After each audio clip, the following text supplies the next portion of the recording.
Hello everyone and welcome to the Educa. তো মোক কোনোবা এজনে ৰিকুৱেষ্ট কৰিছিলে যে যি আপোনালোকৰ PWD ৰোডছ আৰু ৱাটাৰ ৰিসোৰ্স সেই দুইটা মিলাই পেলাই আপোনালোকৰ টোটেল পোষ্ট এতিয়া ওলাই আছে 810টা জুনিয়ৰ ইঞ্জিনিয়াৰ সিভিলৰ তো তাৰ যিখন সিলেবাস সেইখন এবাৰ মোক মানে ডিকোড কৰিব কৈছিলে আৰু তাৰ ওপৰত ভিত্তি কৰি পেলাই মই কেইখনমান প্ৰিভিয়াছ ইয়াৰ কোৱেশ্চন পেপাৰ চালো যেনেকৈ ধৰক PWD question paper previous year তাৰ পিছত ইৰিগেশ্যনৰ তাৰ পিছত ফিশাৰীৰ তাৰ পিছত PHE তাৰ পিছত আপোনালোকৰ ৱাটাৰ ৰিসোৰ্স তো এই গোটেইখিনি প্ৰিভিয়াছ ইয়াৰ কোৱেশ্চন চোৱাৰ পিছত আজি আমি ডিসকাস কৰিম বা মই আপোনালোকক আজি কম যে কোনখিনি টপিক স্পেশালি আপোনালোকে চাব লাগে আৰু এইটো যেটো এক্সাম এইটো APSC কন্ডাক্ট কৰিব হয়তো আপোনালোকে ফৰ্ম ফিল আপ অলৰেডি কৰিছে আৰু এইটো এক্সাম ডেটটো এতিয়ালৈকে ডিক্লেয়াৰ হোৱা নাই তো আমি বৰ্তমান সিলেবাসখন আৰু তাৰ ওপৰত সেই সিলেবাসখনৰ যিখিনি টপিক আছে টোটেল টপিক সেই টপিকখিনি যিখিনি ইম্পৰ্টেন্ট টপিক আমি চাব লাগে তাৰ বিষয়ে আজি আমি আলোচনা কৰিম তো প্ৰথম যিটো টপিক আপোনালোকৰ সিলেবাসখনত আছিল সেই টপিকটো হৈছে কাৰেন্ট এফেয়াৰ্স আৰু ইণ্ডিয়া আৰু অসমৰ এটা সব অসমৰ কাৰেন্ট এফেয়াৰ্স বুলিবলে বৰ বেছি এটা নাথাকে আৰু যিমানখিনি বেছি ইম্পৰ্টেন্ট থাকে সেইখিনি আমাৰ অহাৰ চান্সেস থাকে সেইখিনি অলৰেডি মই আপোনালোকৰ লগত ডিসকাস কৰিছো আসাম কাৰেন্ট এফেয়াৰ্স বাকি ইন্ডিয়ান কাৰেন্ট এফেয়াৰ্সৰ ভিতৰত আমি যদি চাবলৈ যাওঁ এতিয়া ইম্পৰ্টেন্ট বুলি ক'লে কি হ'ব মই ভাগ কৰি দিছো প্ৰথমে আপোনালোকে চাব লাগিব নেশনাল কাৰেন্ট এফেয়াৰ্স যেনেকৈ হৈ গ'ল আপোনালোকে বাজেট চালে তাৰ পিছত ইম্পৰ্টেন্ট স্কিম চালে সেন্ট্ৰেল গভৰ্ণমেণ্টে যি স্কিম লঞ্চ কৰিছে যেনেকৈ ধৰি লওক PM বিশ্বকৰ্মা যোজনা জল জীৱন মিছন তাৰ ওপৰত যদি কিবা আপডেট আছে G20 প্ৰেসিডেন্সিৰ কথা আপোনালোকে চালে বিকশিত ভাৰত হয়নে মিছনৰ কথা চালে যদি পাৰ্লিয়ামেন্টত কিবা নতুন বিল পাস হৈছে হয়নে তাৰ পিছত ভাৰতীয় ন্যায় সংহিতা যেটো ৰিসেন্টলি চেঞ্জ হৈছিল ভাৰতীয় নাগৰিক সুৰক্ষা সংহিতা যেটো আগতে ইণ্ডিয়ান পিনাল কোড আছিল IPC আৰু CRPC আছিল এইবিলাক এতিয়া চেঞ্জ হ'ল তো সেইবিলাক বস্তু আপোনালোকৰ খুধাৰ চান্সেস আছে লগতে ডিজিটেল ইণ্ডিয়া আৰু আজিকালি বহুত AI ওপৰত কোৱেশ্চন আহে আৰু AI দেখিছো আমি নিউজত থাকে তো সেই কাৰণে আপোনালোকে সেইবিলাক অলপ চাই থব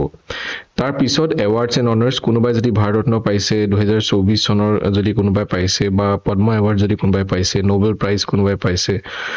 কিহৰ ক্ষেত্ৰত নোবেল প্ৰাইজ পাইছে ফিজিক্সৰ ক্ষেত্ৰত বা আপোনালোকৰ কেমিষ্ট্ৰি ক্ষেত্ৰত হয়নে স্পৰ্টছ ৰিলেটেড যদি কিবা আছে সিভিলিয়ান এৱাৰ্ডছ আছে আৰু স্পৰ্টছ পাৰ্সনালিটি ওপৰত আপোনালোকে চাব পাৰে যে ইম্পৰ্টেন্ট পাৰ্সনালিটিজ ৰিলেটেড টু স্পৰ্টছ তাৰ মানে স্পৰ্টছ খেলা যদি কিছুমান ব্যক্তিসকল যদি নিউজত আছে আৰু তেওঁলোকে যদি কিবা এৱাৰ্ড পাইছে তাৰ ওপৰত আপোনালোকৰ কোৱেশ্চন অহাৰ চান্সেস আছে তাৰ পিছত স্পৰ্টছ যেনেকৈ IPL এতিয়া বৰ্তমান হৈ আছে world cup cricket world cup হৈ গ'ল তাৰ পিছত আপোনাৰ হৈ লওক অলিম্পিক হৈ গ'ল এছিয়ান গেমছ হৈ গ'ল নেশনাল গেমছ এতিয়া নেশনাল গেমছৰ ওপৰত মই আপোনালোকক কৈছিলো নেশনাল গেমছ আমাৰ ইণ্ডিয়াৰ অসমৰ পাৰফৰমেন্স কেনেকুৱা ইয়াত ইন নেশনাল গেমছত হয়নে কমনৱেলথ গেমছ তো এইখিনি বস্তু আপোনালোকে চাব Next, science and technology, ISRO mission হৈ গ'ল আদিত্য L1 গগনয়ান চন্দ্ৰয়ান 3 হয়নে তাৰ পিছত স্পেস মিশন হৈ গ'ল বেলেগ কান্ট্ৰি সকলৰ হেবিলাক বস্তু চাব ৰিপৰ্টছ এণ্ড ইনডেক্সেস ৰিপৰ্ট মানে হৈছে যেনেকৈ হিউম্যান ডেভেলপমেন্ট ইনডেক্স HDI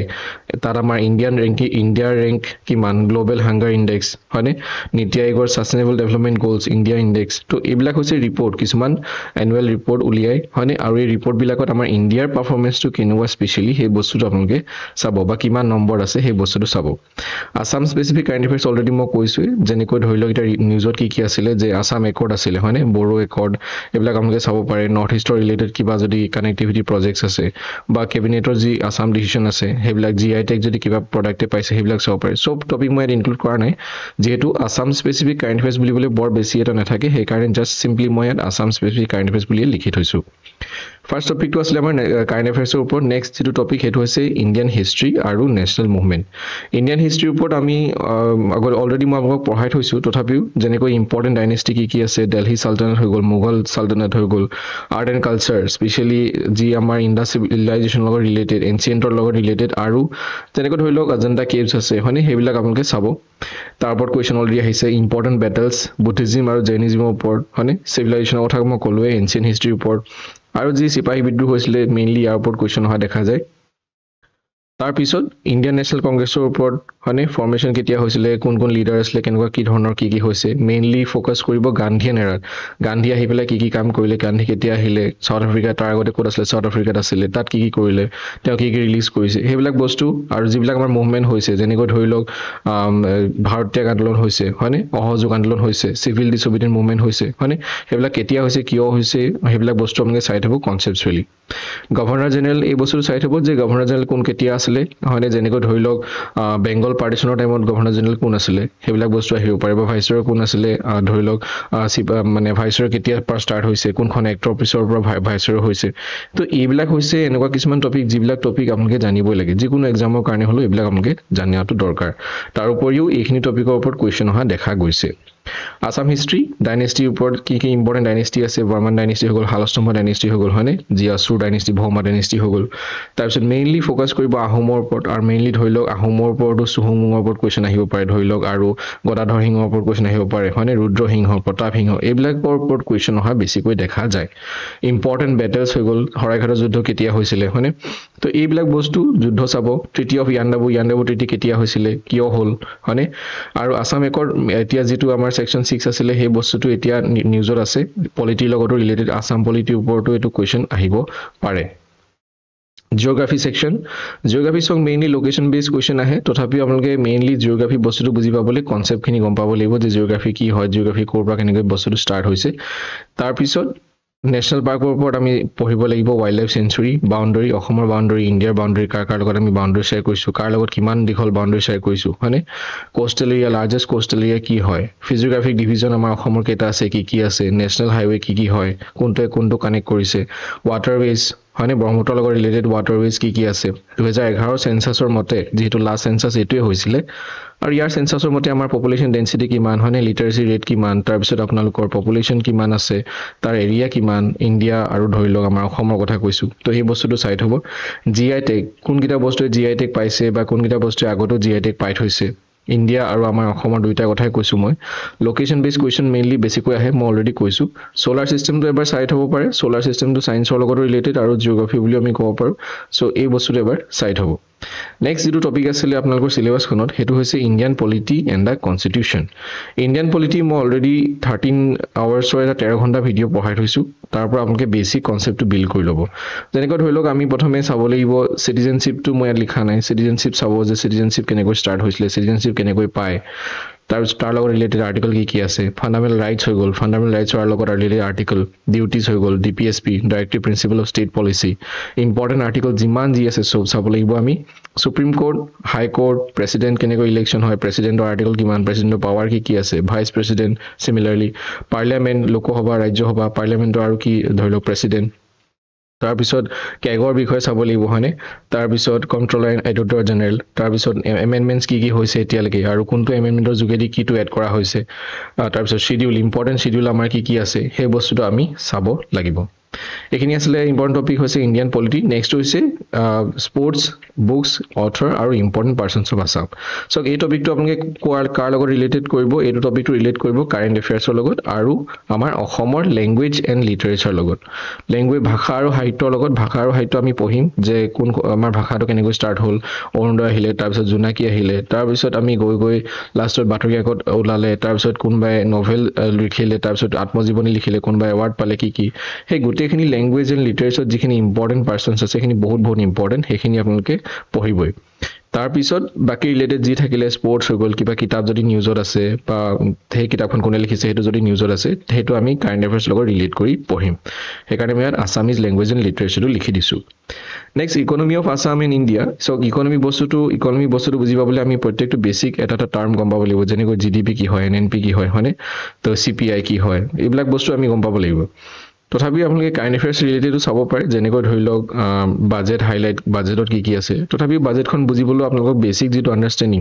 ইকোনমিকৰ যিবিলাক টাৰ্ম আছে ৰেপো ৰেট কি হয় ৰিভাৰ্ছ ৰেপো ৰেট কি হয় সেইবিলাক বস্তু আপোনালোকে গম পাব লাগিব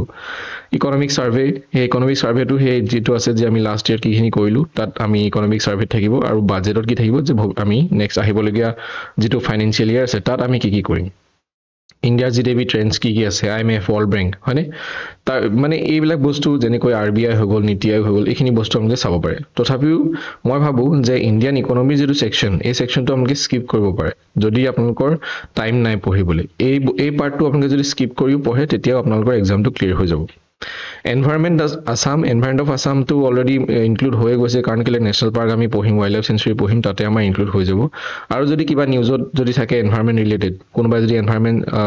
যেনেকৈ পূৰ্ণিমা দেৱী বৰ্মন তেখেতে পাইছিলে গ্ৰীণ অস্কাৰ হয়নে সেইটো আমাৰ এনভাইৰনমেণ্টৰ লগত ৰিলেটেড তো এই বস্তুখিনি আমি কাৰেণ্ট এফেয়াৰ্ছৰ লগত ৰিলেট কৰি আমি পাই যাম এইটো ডিটেইলত পঢ়িব কোনো প্ৰয়োজন নাই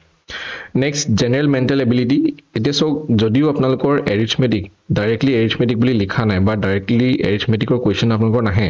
যেনেকৈ টাইম এণ্ড ৱৰ্কৰ কুৱেশ্যন বা পাৰ্চেণ্টেজৰ কুৱেশ্যন ডাইৰেক্টলি কুৱেশ্যন নাহিলেও এইখিনি ছল্ভ কৰিবলৈ আমি সেই বস্তুখিনি গম পাব লাগিব স্পেচিয়েলি পাৰ্চেণ্টেজ হৈ গ'ল ৰেচিঅ' এণ্ড প্ৰপৰ্চন হৈ গ'ল সেইখিনি বস্তু গম পালেহে আমি এইখিনি ছল্ভ কৰিব পাৰিম ইয়াত আমাৰ আছে জেনেৰেল মেণ্টেল এবিলিটি টপিকটোত যেনেকৈ ডাইৰেকশ্যন এণ্ড ডিষ্টেঞ্চ কোনোবা লেফ্টত ঘূৰিলে আকৌ ৰাইটত ঘূৰিলে চাউথ ইষ্ট আমি ডাইৰেকশ্যনকেইটা গম পাব লাগিব হয়নে মিচিং নাম্বাৰছ আমাক চিৰিজ এটা দি দিব তাত কোনোবা এটা নাম্বাৰ মিচিং হৈ থাকিব সেইটো আমি গম পাব লাগিব ডিক্সনেৰী ৱৰ্ড কেনেকৈ চাই ডিক্সনেৰীখন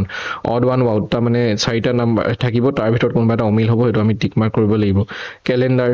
কেলেণ্ডাৰ কুৱেশ্যন চিম্পল পাজল আমি কৰিব পাৰিব লাগিব coding and decoding very important analogy blood relation তাৰ উপৰিও কিছুমান চিম্প্লিফিকেশ্যন আহে চিম্প্লিফিকেশ্যনটো মই লিখা নাই চিম্প্লিফিকেশ্যন মানে হৈছে যে কেনেকৈ আমি কোনোবা এটা কুৱেশ্যন আমি ছল্ভ কৰোঁ যিটো আমাৰ মেথছৰ বেছিক মেথছ হয়নে যিটো আমাৰ বডমাছ ৰুল বুলি এটা আছিলে হয়নে বডমাছ ৰুল তো সেইখিনি হৈছে আমাৰ জেনেৰেল মেথমেটিক্স আৰু জেনেৰেল মেণ্টেল এবিলিটি এইখিনি বস্তু ইমান একো টান নহয় আপোনালোকে বেছিকখিনি গম পালেও এইখিনি আপোনালোকে ছল্ভ কৰিব পাৰিব লাষ্ট দুটা টপিক হৈছে যে 10 আৰু 11 literature culture festivals of Assam and north east তো লিটাৰেচাৰটো মই অলৰেডি কৈছোঁৱেই কালচাৰটো আৰু ফেষ্টিভেল তো এইটো হৈছে art and culture of Assam সেইটো মই কমপ্লিট আপোনালোকক পঢ়াই থৈছোঁ আৰ্ট এণ্ড কালচাৰ লগতে আৰ্ট এণ্ড কালচাৰ আৰু আপোনাৰ ধৰি লওক যিটো আমাৰ ফেয়াৰ্ছ এণ্ড ফেষ্টিভেল আছে সেইটো মই আপোনালোকক পঢ়াই থৈছোঁ ফেয়াৰ্ছ এণ্ড ফেষ্টিভেল বুলি মাৰিলে গম পাব মানে বেলেগ চেনেলো পাব নহ'লে মই অলৰেডি পঢ়াই থৈছোঁ যাৰ পৰা পঢ়ে তো এইখিনি ইমান টান নহয় নৰ্থ ইষ্টৰ কি ফেষ্টিভেল আছে নৰ্থ ইষ্টত কি মেইন যেনেকৈ ধৰি লওক এতিয়া যি নাগালেণ্ডত যি হয় ফেষ্টিভেল হয়নে তো সেইবিলাক ফেষ্টিভেল কি হ'ব মেঘালয়ত যি ফেষ্টিভেল হয় সেইবিলাক কি হয় ফেলকন ফেষ্টিভেল হৈ গ'ল কিবা হৈ গ'ল তো সেই বস্তুবিলাক আপোনালোকে চাই থ'ব ইংলিছ গ্ৰামাৰ ইমান টান কুৱেশ্যন আমি ফ্ৰেজ অহা বা যিটো আমাৰ থাকে যে এটা পেৰেগ্ৰাফ আমাক দিয়ে ৰিডিং কম্প্ৰিহেনশ্যন সেইটো ইয়াত জেনেৰেলি নাহে তো ইংলিছ গ্ৰামাৰ আমাৰ মেইনলি গ্ৰামাৰৰ ওপৰত কুৱেশ্যন আহে যেনেকৈ 4টা পাৰ্ট দি দিব কোনটো পাৰ্ট ক'ত ভুল আছে বা কোনটো পাৰ্ট ক'ত সোমাব সেই বস্তুটো আমি চাব লাগিব তো ইংলিছ গ্ৰামাৰ এটা হৈছে লেংগুৱেজ আমি বেছিকখিনি গম পালে আমি এইটো ছল্ভ কৰিব পাৰিম হয়নে বেছিকখিনি যেনেকৈ ধৰি লওক টেন্স হৈ গ'ল তাৰ লগতে আপোনাৰ ধৰি লওক নেৰেশ্যন হৈ গ'ল passive voice and active voice হৈ গ'ল হয়নে তাৰপিছত আপোনালোকৰ আৰ্টিকলছ হৈ গ'ল তাৰপিছত আপোনালোকৰ যি প্ৰনাউন্স হৈ গ'ল তো এই গোটেইখিনি ইংলিছ এটা লেংগুৱেজ এটা ছাবজেক্ট তো এই বস্তুখিনি আপোনালোকে গম পালে সেইখিনি ইজিলি আপোনালোকে কৰিব পাৰিব তো যিকেইটা ডিপাৰ্টমেণ্টৰ কথা মই আপোনালোকক অলৰেডি ক'লোঁ তো তাৰ ওপৰত বেছ কৰি পেলাই মই প্ৰিভিয়াছ ইয়েৰ কুৱেশ্যনখিনি চাই পেলাই এইকেইটা টপিক আপোনালোকৰ ডিছকাছ কৰিলোঁ চ' আই হোপ আমি যি ডিছকাছ কৰিলোঁ আপোনালোকে ভালদৰে বুজি পাইছে থেংক ইউ ফৰ ৱাচিং everyone bye bye and take care